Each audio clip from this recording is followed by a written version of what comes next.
নমস্কাৰ বন্ধু বান্ধৱীসকল আজি আকৌ এটা ভিডিঅ' হতে আপোনালোকক আজি ক'বলৈ আছে যে কুমৰা খেতিৰ সমূহ বৰ্তমান ওখ পানী আবদ্ধ হ'ব নোৱাৰা তেনেকুৱা ধৰণৰ মাটি হ'ব লাগিব যাতে কুমৰা গছজোপা ৰুওঁতে যাতে কোনো ধৰণৰ পানী জমা হ'ব নোৱাৰে তেনেকুৱা ধৰণৰ ওখ হ'ব লাগে আৰু লগতে পলসুৱা মাটি নিৰ্বাচন কৰিব লাগে আৰু ইয়াৰ যেতিয়া কুমৰা আপোনালোকে বীজটো বৰ্তমান হিচা সময় হৈছে ফেব্ৰুৱাৰী আৰু এপ্ৰিল মাহতে হিচে আৰু আপোনাৰ যেতিয়া এই পুলিসমূহ ৰুব পুলি ৰুলে নহ'ব পুলি ৰুৱা সময়ত আমি সকলোৱে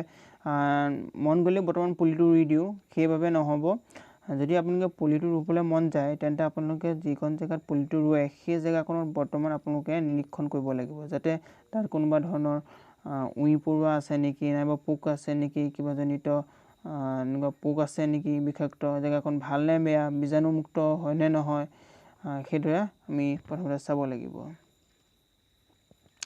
আৰু এটা কথা ক'ব লাগিব যে আপোনালোকে এই যেতিয়া পুলিটো ৰুব তেতিয়া আপোনালোকে ডাইৰেক্ট ৰুই দিব নহ'ব তাত শুকান গোবৰ দিব লাগিব শুকান গোবৰ দি ধুনীয়াকৈ পুলি ৰুব লাগিব তেতিয়া ঠাল ঠেঙুলি ভাল হৈ আহিব আৰু 10 দিন যদি আপোনালোকে এই পুলিটো 10 বা 7 বা 10 দিনৰ পিছত আপোনালোকে যদি এই পুলিটো চাই তেতিয়া মৰি যায় কাৰণ কি কাৰণত যদি আপোনাৰ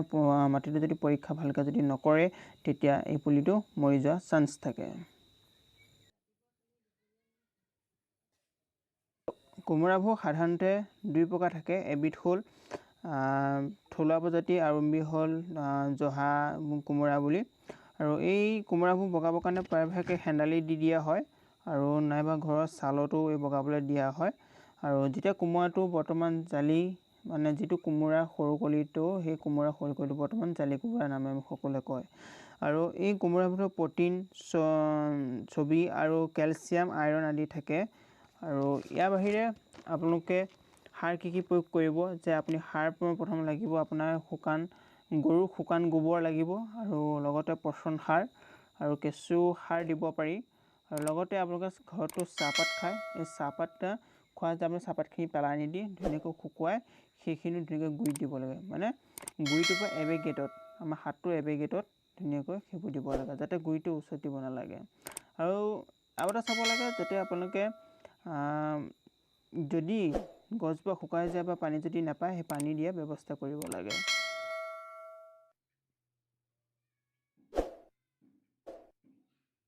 আৰু এটা বন্ধুসকল আপোনালোকক কওঁ যে কুমৰা গছৰ যেতিয়া আপোনালোকে পুলি ৰোৱাৰ পিছত যেতিয়া লাগিবলৈ হ'ব তেতিয়া দুটা ধৰণৰ ফুল মাৰে এটা পু ফুল আৰু এটা হ'ল ষ্টি ফুল মানে এটা মতা ফুল আৰু মাইকী ফুল পিছতহে মাইকী ফুলটো ফুলিব মাইকী ফুলটো ফুলাৰ পিছত সেই মাইকী ফুলৰ ফুলি বৰ্তমান কুমৰা কলি হয় কলিটো বৰ্তমান দেখিছে ন আপোনালোকে এই কলিটো এনেকুৱা নিচিনা হ'ব এই দিছে ন সকলো ফুলি আছে বৰ্তমান সেই এটা হ'ল মতা ফুল আছে এইটো মাইকী ফুল বৰ্তমান লাগিছে জালি আৰু ইয়াতে এবিধ বৰ্তমান লতা জাতীয় উদ্ভিদ হয় আৰু ইয়াৰ আপোনালোকে কুমৰা দালি দিও খাব পাৰি বা তৰকাৰ খোৱাটো মানে কি যদি আপুনি থলুৱাৰ লগত ধুনীয়াকৈ আপোনালোকে মাংসৰ লগত যদি খায় কুমৰা আৰু যদি হাঁহৰ মাংসৰ লগতো কুমৰা বহুত ইম্পৰ্টেন্ট যদি জহা কুমৰাটো আপোনালোকে দি পিনি যদি খায় সেই টেষ্টি মানে বেলেগ হয় আৰু সেই জুতি ল'লে আপোনালোকৰ চাগে সকলোৱে মানে কি মোৰ খাই মই খাইছোঁ বহুত টেষ্টি হয় আৰু আপোনালোকে খাই চাব পাৰে বহুত ভাল লাগে জহা কুমৰাৰ লগত এতিয়া হাঁহৰ মাংস হ'ব লাগিব কিন্তু দেই হাঁহৰ মাংস নহ'লে কোনো নহয় আকৌ টেষ্টি বেলেগ উঠে কিন্তু